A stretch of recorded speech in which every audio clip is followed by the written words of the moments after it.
Palestine in the Quran. Introduction.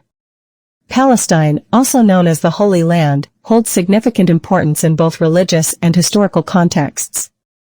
The Quran, the Holy Book of Islam, also mentions Palestine on numerous occasions, highlighting its religious significance and its role in Islamic teachings. In this document, we will explore the mention of Palestine in the Quran and its implications. Mentions of Palestine in the Quran. The Quran, the Holy Book of Islam, contains verses that refer to Palestine and its historical relevance. Here are a few notable mentions.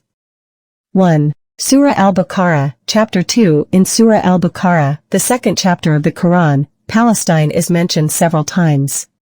It is mentioned that the land of Palestine was given to the children of Israel as a dwelling place, 2:128. The Quran also emphasizes the protection of this land for the Israelites, 2:122. 2. Surah al-Imran, Chapter 3. Another reference to Palestine is found in Surah al-Imran. The Quran mentions that the land of Canaan, which includes Palestine, was given to the children of Israel as a land of milk and honey, 3:5. 3. Surah al-Ma'idah, Chapter 5. In Surah al-Ma'idah, Chapter 5 of the Quran, Palestine is again mentioned. It is mentioned that the children of Israel were commanded to wage war against the people of Palestine, as they were idolaters, 5:20. 4. Surah al-Anfal, Chapter 8. In Surah al-Anfal, Chapter 8 of the Quran, Palestine is mentioned in the context of the Battle of Khaybar.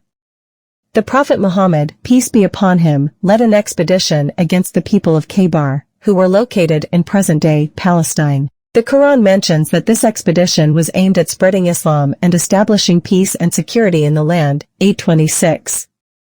5. Surah al-An'am, Chapter 6. In Surah al-An'am, Chapter 6 of the Quran, Palestine is mentioned in the context of the Battle of Uhud. The Quran mentions that the Muslims fought valiantly against the disbelievers, including the people of Mecca and Palestine, 6:25.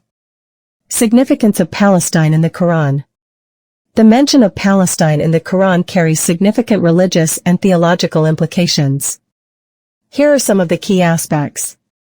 1. Land of promise. Palestine is seen as a land of promise in the Quran. It is mentioned that it is the land given to the children of Israel by God, where they were destined to dwell. This emphasizes the sacred nature of Palestine and its religious significance for Muslims. 2. Jurisdiction of Muslims. The Quran commands Muslims to protect the land of Palestine. It emphasizes that Muslims have a responsibility to ensure that the land remains safe and secure for the Israelites. This highlights the religious duty that Muslims have towards Palestine and its protection. 3. Conflict resolution. The Quran provides guidance on conflict resolution and urges Muslims to engage in peaceful coexistence with the people of other faiths, including the Israelites. It emphasizes that conflicts should be resolved through dialogue and diplomacy, rather than through violence or aggression. Conclusion. Palestine holds significant importance in the Quran. It is mentioned on several occasions, emphasizing its religious significance and its role in Islamic teachings. The Quran commands Muslims to protect the land of Palestine and engage in peaceful coexistence with the people of other faiths. Understanding the significance of Palestine in the Quran can deepen one's understanding of Islamic teachings and provide guidance towards a peaceful resolution to the conflicts in the region.